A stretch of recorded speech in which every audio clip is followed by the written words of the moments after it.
ABC Kinderteach presents Where the Wild Things Are, written and illustrated by Maurice Sendak. And this looks like he might be one of the wild things.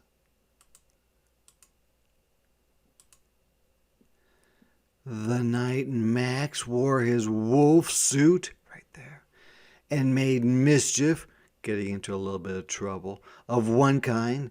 Looks like he's nailing stuff into the wall. That may not be a good thing. Or another, chasing after the dog.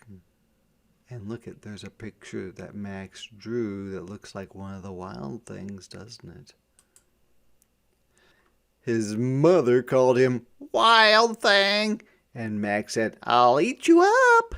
So he was sent to bed without eating anything.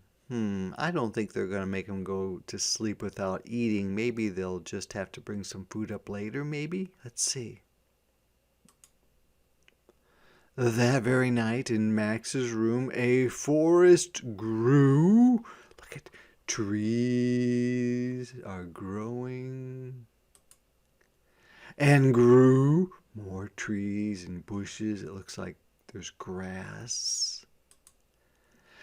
And grew until his ceiling hung with vines, and the walls became the world all around.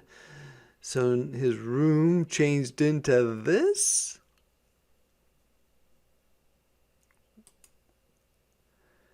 And an ocean tumbled by with a private boat for Max, and he sailed off through night and day.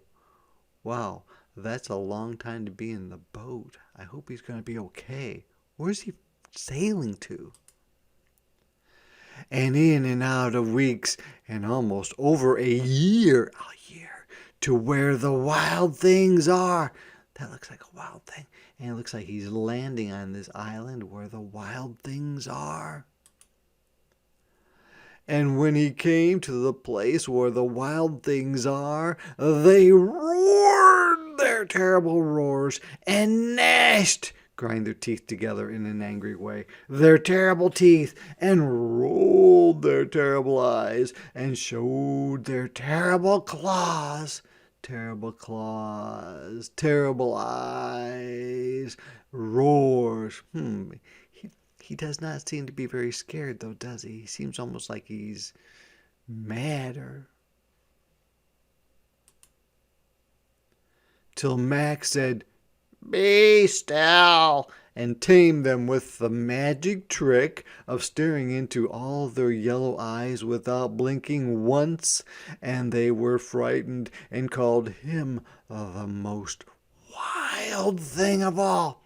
So he stared into their eyes, and they said, "Oh, you're wilder than we are. You'll be the king of us." And made him king of all wild things. Yep, he's the king. And look, he has a crown. And they all are saying, "Wow, look at, he's our king." "And now," cried Max, "let the wild rumpus start." And rumpus is making a lot of noise and commotion. So what kind of noise and commotion are they going to make? Oh, they're dancing and yelling at the moon. They're swinging from trees. Oh, that does look like fun. They are marching. "Now stop," Max said, and sent the wild things off to bed without their supper. And Max, the king of all wild things, was lonely and wanted to be where someone loved him best of all. Where could he go to find someone that loved him best of all? Oh, I bet home to see his mom and dad. That's what I bet. Then all around, from far away across the world, he smelled good things to eat. Must be a supper. So he gave up being king of where the wild things are. What's he going to do next? But the wild things cried, "Oh, please don't go. We'll eat you up. We love you so." And Max said, "No." The wild things roared their terrible roars and gnashed their terrible teeth and rolled their terrible eyes and showed their terrible claws. But Max stepped into his private boat and waved goodbye. So they were mad that he was leaving, but he said, "Nope, I'm leaving anyway. I think he's going to go home to see his mom." He must be gone a long time. It said years. So his mom's going to miss him and his dad will miss him too. And sailed back over a year, another year, and in and out of weeks and through a day. And into the night of his very own room where he found his supper waiting for him. So he really wasn't gone for years. He just imagined that he was. And what he smelled was his supper. His mom or his dad must have brought his supper so he could eat it in his room.